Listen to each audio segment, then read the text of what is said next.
হস্তমৈথুন করলে রোজা ভাঙবে কিনা?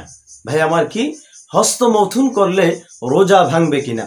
দেখেন, রমজান মাস আসলে আমাদের মাথায় অনেক প্রশ্ন জাগে, অনেক প্রশ্ন আসে আমাদের মাথায় যে এই কাজ করলে রোজা ভাঙবে কিনা, ওই কাজ করলে রোজা ভাঙবে কিনা, এই খাবার খাইলে রোজা ভাঙবে কিনা, ওই খাবার খাইলে রোজা ভাঙবে কিনা, এইভাবে করলে রোজা ভাঙবে কিনা, ওইভাবে করলে রোজা ভাঙবে কিনা।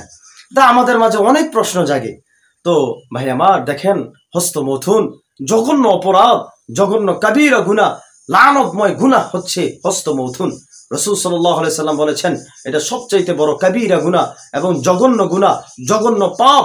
শুধু তাই নয়, লানতময় গুনাহ হচ্ছে হস্তমৈথুন করা। আল্লাহ আমাদের সবাইকে হস্তমৈথুন থেকে বিরত থাকার তৌফিক দান করেন, আমিন।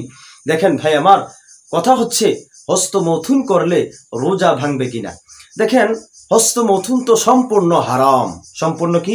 হারাম। হস্তমৈথুন রমজান মাসে হারাম, অন্য মাসেও কি হস্তমৈথুন করা হারাম।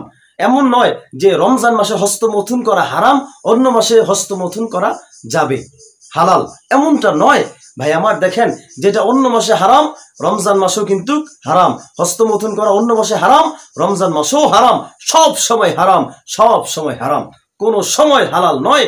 হস্তমৈথুন সব সময় হারাম। এটা জঘন্য অপরাধ, জঘন্য পাপ এবং কি লানতময় গুনাহ, কাবীরা গুনাহ। আল্লাহ আমাদের সবাইকে হেফাজত করুক, হেদায়েত দান করুক। দেখেন ভাই আমার, মূল কথা হচ্ছে হস্তমৈথুন করলে রোজা ভাঙবে কিনা। দেখেন, কথা হচ্ছে সংক্ষেপে উত্তর হচ্ছে, হস্তমৈথুন যদি কেউ করে রোজা রেখে, তাহলে তার রোজা ভেঙে যাবে। কি ভাই?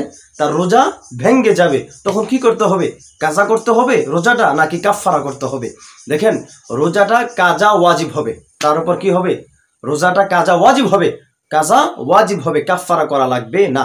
দেখেন ভাই আমার, আল্লাহ আমাদের সবাইকে এই মহামারী, এই বিপজ্জনক এবং কি লানতময় গুনাহ, কাবীরা গুনাহ এবং কি জঘন্য গুনাহ থেকে আল্লাহ আমাদের সবাইকে হেফাজত করুক, আমিন।